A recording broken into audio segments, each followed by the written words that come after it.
Bienvenidos una vez más a su programa Análisis Bíblico. Por supuesto, comprometido con la verdad de su palabra. Hoy vamos a reflexionar sobre algunos siervos de Dios. Aquellos siervos como Elías, Enoc, Moisés y por supuesto hablaremos posteriormente de los dos testigos, ya que Elías, Enoc y los dos testigos tienen en común una cualidad que se necesita para poder entrar al cielo, como ya lo vimos en videos anteriores, con su cuerpo resucitado. Leemos la palabra del Señor con la autoridad del Padre, del Hijo y del Espíritu Santo. Amén. En el segundo libro de Reyes, en su capítulo 2, versículo 11, dice sobre Elías y Eliseo que vienen conversando, iban caminando y conversando, cuando de pronto los separó un carro de fuego, con caballos de fuego, y Elías subió al cielo en medio de un torbellino. En Génesis 5:24, hablando de Enoc, dice: caminó pues Enoc con Dios y desapareció, porque le llevó Dios. En Hebreos 11:5 dice: por la fe Enoc fue traspuesto para no ver muerte, y no fue hallado porque lo traspuso Dios. Y antes de que fuese traspuesto, tuvo testimonio de haber agradado a Dios. Y en Judas, la carta del apóstol Judas, en su capítulo único, versículo 14, de esto también profetizó Enoc, séptimo desde Adán, diciendo: he aquí vino el Señor con sus santas decenas de millares para hacer juicio contra todos y dejar convicto a todos los impíos de todas sus obras impías que han hecho impíamente, y de todas las cosas duras que los pecadores impíos han hablado contra él. De manera que podemos ver que tanto Elías como Enoc fueron traspuestos, fueron llevados al trono de gloria, y para ello fue necesario que se cumpliesen los requisitos bíblicos. Dentro de los requisitos bíblicos, ya lo explicamos en un video anterior, hablando del cuerpo glorificado, pero uno de ellos es: no todos veremos la muerte, pero todos seremos transformados. Esa transformación es para darnos el cuerpo glorificado. Por supuesto, si Enoc no vio muerte y Elías no vio muerte, están con su cuerpo glorificado delante del Señor. Número 2, otro requisito que nos dice: es necesario que los hombres mueran una sola vez y después el fin. Estos dos hombres, Elías y Enoc, no han visto muerte, por supuesto. Y se debería cumplir en ellos también esta condición. Deberían venir a morir a esta tierra. Algunos argumentan que Moisés puede pasar o pudo haber pasado por el mismo proceso, pero esa aseveración no está contemplada en la Biblia, no es apoyada por la Biblia.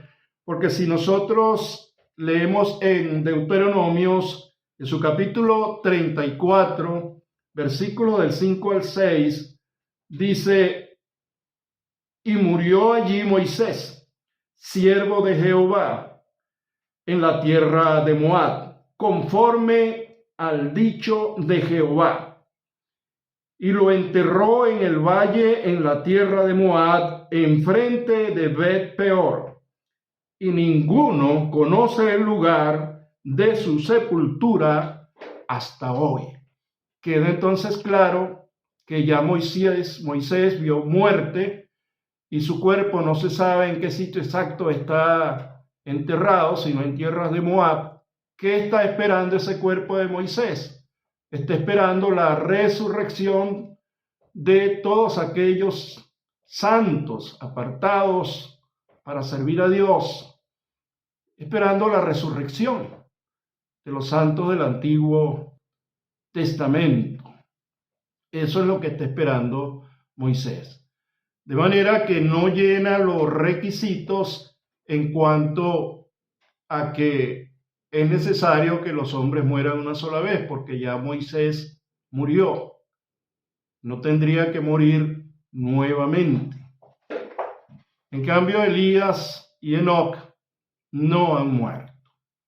Algunos argumentan que Enoc pertenece a la vida antediluviana, a ese periodo antediluviano. Pero es que eso no lo exime de que no haya muerto. Eso no lo exime de haber cumplido con la condición. Todo lo contrario. Vemos que Enoc séptimo después de Adán, la séptima generación, es traspuesto antes que venga la destrucción que había de venir para toda la tierra en ese periodo, que es el diluvio universal. Podemos también ver allá en Judas, es importante lo que dicen acerca de Enoc. De estos también profetizó Enoc. Ahora, ¿de quiénes profetizó Enoc? Profetizó, según esa carta de Judas, profetizó de los falsos maestros y de las falsas doctrinas que habrían de venir ya para la época del fin. Por eso dice: y de estos también profetizó Enoc, séptimo desde Adán. Cuando leemos la carta de Judas, en su capítulo 1, versículo 2, hasta que llegamos al versículo 14, podemos ver que se está hablando allí de los falsos maestros, de los falsos predicadores que llevan falsas doctrinas. Aquellos hombres impíos que por supuesto hablan contra nuestro Señor Jesucristo, porque como dijo el mismo Señor Jesucristo, el que no siembra conmigo desparrama, y el que no es conmigo contra mí es. También le llamo la atención que cuando uno lee la carta a Judas, hace mención allí el Señor de la salida del pueblo hebreo de Egipto. Y dice que los lleva a la tierra prometida y que solamente perecieron los que no creyeron. Por supuesto, los que no creyeron forman parte de ese grupo de impíos que procedieron impíamente. Y para la época del fin, también pues los impíos procederán impíamente, no creyendo que el Señor viene con sus santos millares a salvar, a llevarse a su pueblo, que está formado, por supuesto, por dos pueblos. El pueblo de Israel, conformado por las 12 tribus de Israel, y el pueblo cristiano, y de ambos pueblos formar un solo pueblo, con sus diferencias. No quiere decir que la iglesia es el Israel espiritual, no, de ninguna manera. Es el pueblo que le sirve a Jesucristo, que ama a Jesucristo, ha cumplido con el requisito de amarlo en espíritu y en verdad, de adorarlo y de haberlo recibido como su único y suficiente Salvador personal. Y todos aquellos que conforman las tribus de Israel, que hayan aceptado en el Antiguo Testamento, aceptaron el único Dios verdadero en medio de todo aquel politeísmo que existía, y la primera muestra fue Abraham, y por esa fe que tuvo Abraham, llamado el padre de la fe, pues nosotros los cristianos, según lo dice la carta a los romanos, también somos hijos de Dios. También lo hemos explicado en otras enseñanzas, quiénes somos hijos de Dios, quiénes son los ángeles, criaturas de Dios, y por supuesto, el pueblo de Dios es todo aquel que haya aceptado a Jesucristo. Israel tiene sus diferencias, nosotros los cristianos tenemos también nuestra propia identidad, pero marcharemos juntos para la nueva creación que Dios está por formar con aquella capital llamada la Nueva Jerusalén, cuyo arquitecto es el propio Dios. Es el propio Dios. Ahora bien, estos dos hombres, Elías y Enoc, tienen en común que no han visto muerte. Muy bien. Ahora, existen dos hombres que en el tiempo de la gran tribulación profetizarán y hablarán en el periodo en el cual el anticristo está gobernando, y ellos estarán profetizando, estarán predicando la palabra de Dios y oponiéndose, por supuesto, al gobierno del anticristo. Estos hombres lo podemos ver en Apocalipsis en el capítulo 11, versículo 3, donde ellos también tienen una condición comparable a la de Elías y a la de Enoc. En ese momento que ellos están predicando, por supuesto, no han visto muerte. Eso es un paralelismo con lo que ha sucedido con Elías y con Enoc. Dice en el capítulo 11 de Apocalipsis, versículo 3, nos dice la palabra del Señor: y daré a mis testigos que profeticen por 1270 días, vestidos de cilicio. Estos testigos son los dos olivos y los dos candeleros que están en pie delante del Dios de la tierra. Si alguno quiere dañarlos, sale fuego de la boca de ellos y devora a sus enemigos. Y si alguno quiere hacerles daño, debe morir él de la misma manera. Estos tienen poder para cerrar el cielo a fin de que no llueva en los días de su profecía, y tienen poder sobre las aguas para convertirlas en sangre, y para herir la tierra con toda plaga, cuantas veces quieran.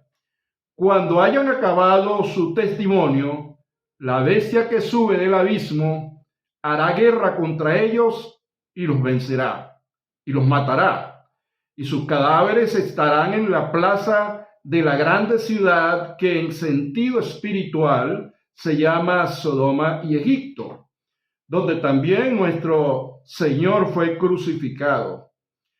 Y los de los pueblos, tribus, lenguas y naciones verán sus cadáveres por 3 días y medio, y no permitirán que sean sepultados. Y los moradores de la tierra se regocijarán sobre ellos y se alegrarán. Y se enviarán regalos unos a otros, porque estos dos profetas habían atormentado a los moradores de la tierra.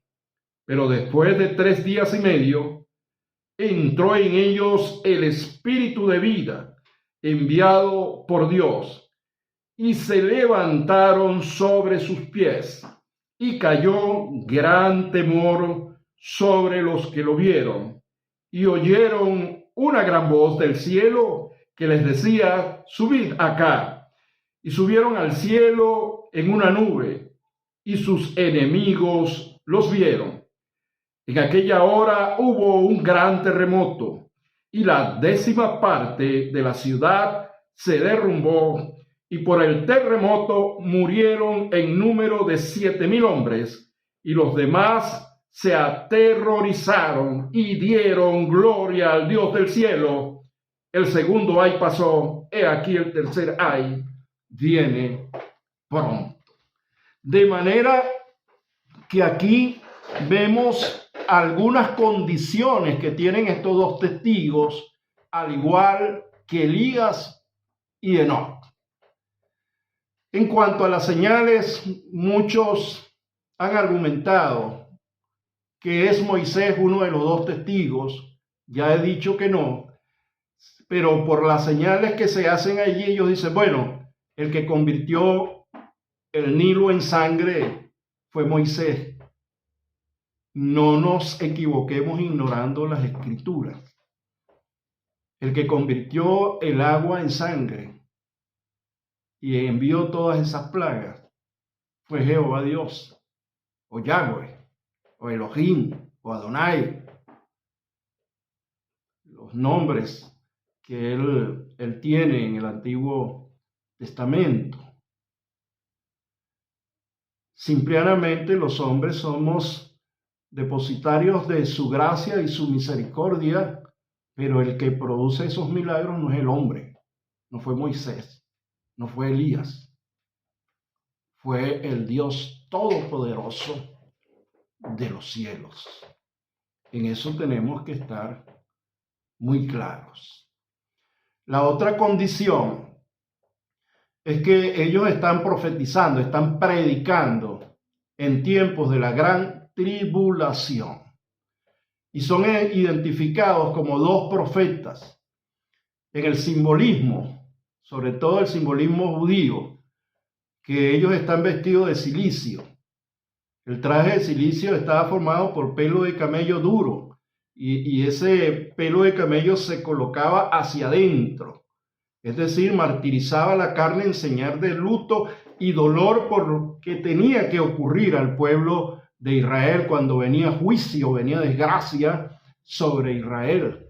Aquí ellos están profetizando y su simbolismo dice que por supuesto se está estableciendo juicio y se está estableciendo una gran desgracia sobre toda la tierra, como dice allá la carta de Judas, sobre los hombres impíos que han procedido impíamente hablando contra él, contra nuestro Señor Jesucristo, simplemente porque aquellos hombres impíos están siguiendo la corriente del anticristo.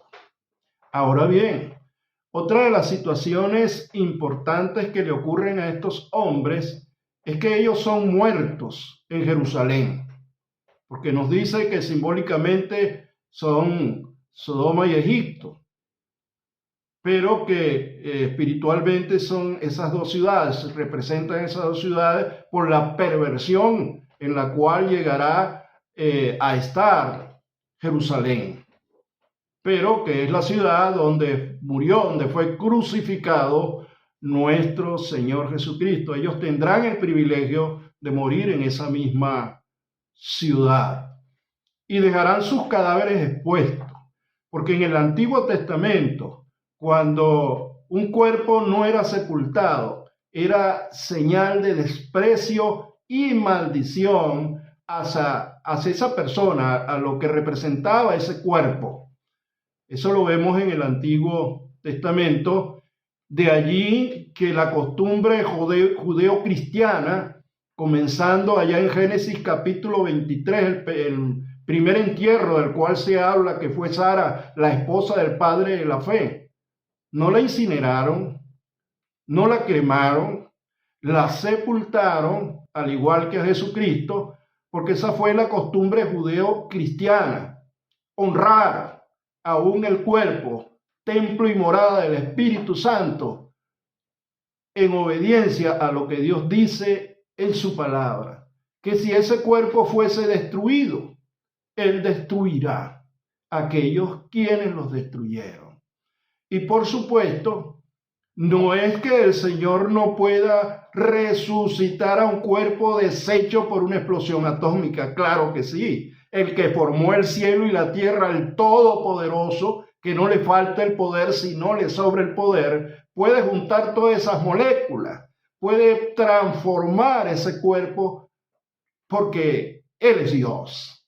Pero en obediencia se le enseñó al pueblo de Israel y se le enseñó a la iglesia primitiva que nuestros cuerpos debían ser sepultados.